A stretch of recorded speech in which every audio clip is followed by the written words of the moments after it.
Mari kita lihat apa yang dilakukan gadis ini. Itu benar, dia menggunakan tangannya untuk membuka mulut mayat. Lalu mengambil alat-alat yang sudah disiapkan. Mungkinkah dia ingin mencabut gigi berlubang untuk mayat ini? Dia menggunakan penjepit terus-menerus menyodok mulut mayat ini. Tidak lama kemudian, sesuatu dikeluarkan dari tubuhnya. Gadis itu menatap sebentar. Kemudian tiba-tiba ditemukan itu adalah sepotong kecil emas. Gadis itu terus membuka kotak mayat lain. Dia mengeluarkan tubuh untuk memeriksa dan menemukan sepotong emas lainnya. Maka yang ketiga dan keempat masih memberikan hasil yang sama. Ini juga tidak buruk untuk melakukan pekerjaan ini. Setelah selesai bekerja, gadis itu menyalakan sebatang rokok dan membawanya ke mulutnya.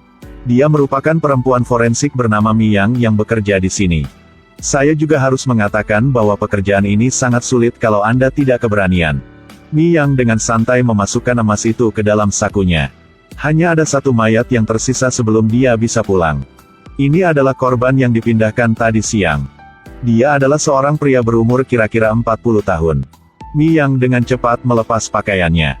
Kedua telinga korban masih tertutup air. Mungkin dia tewas tenggelam. Ketika Miyang memandikan mayat itu, dia melihat sesuatu yang berkilauan.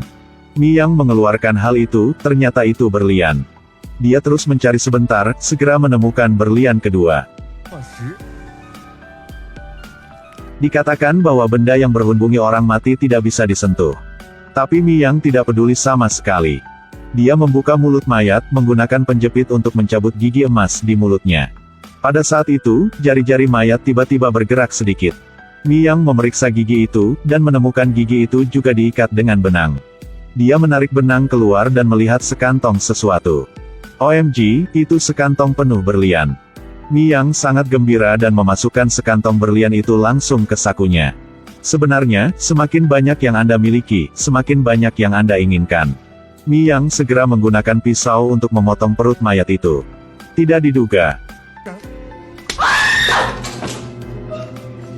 Sesaat kemudian, mayat tiba-tiba duduk. Dia melihat sekeliling seperti sedang mencari sesuatu. Miyang sangat takut hingga wajahnya menjadi pucat. Dia mencoba menutup mulutnya dengan tangannya.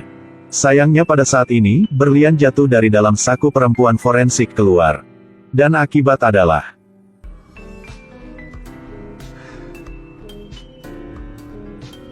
Ini milikku.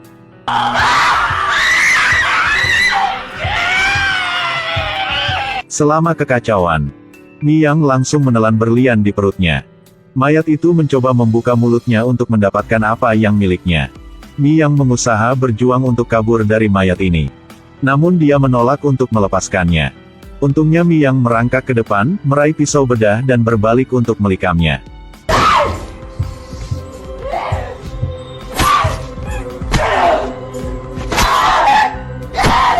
Orang tua berkata, tidak diperbolehkan menyentuh benda orang mati. Tapi Miyang ini sama sekali tidak percaya. Itu milikku sekarang. Pada saat ini, lampu listrik tiba-tiba menjadi berkedip. Semua mayat lain mulai menghancurkan kotak dan berteriak. Itu milikku, itu milikku, itu semua milikku.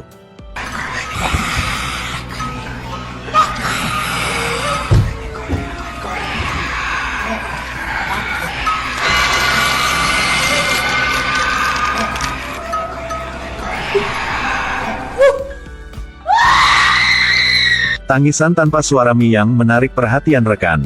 Dia mengambil senter dan perlahan berjalan ke arah area operasi. Dan gunakan nada lembut untuk memanggil nama rekan kerja. Miyang ah. Tiba-tiba, dia menyadari bahwa dia menginjak sesuatu. Oh itu berlian. Dia segera memasukkannya ke dalam sakunya dan melanjutkan pencarian. Hasilnya menemukan pil lain. Tapi ketika pria forensik mengangkat kepalanya, ditemukan mayat masih berbaring di posisi lama. Kalau gitu dari mana suara itu? Pria forensik takut mati. Itu Miyang. Dia perlahan bergerak maju. Dan menemukan bahwa di mulut Miyang ada sangat banyak berlian berkilauan.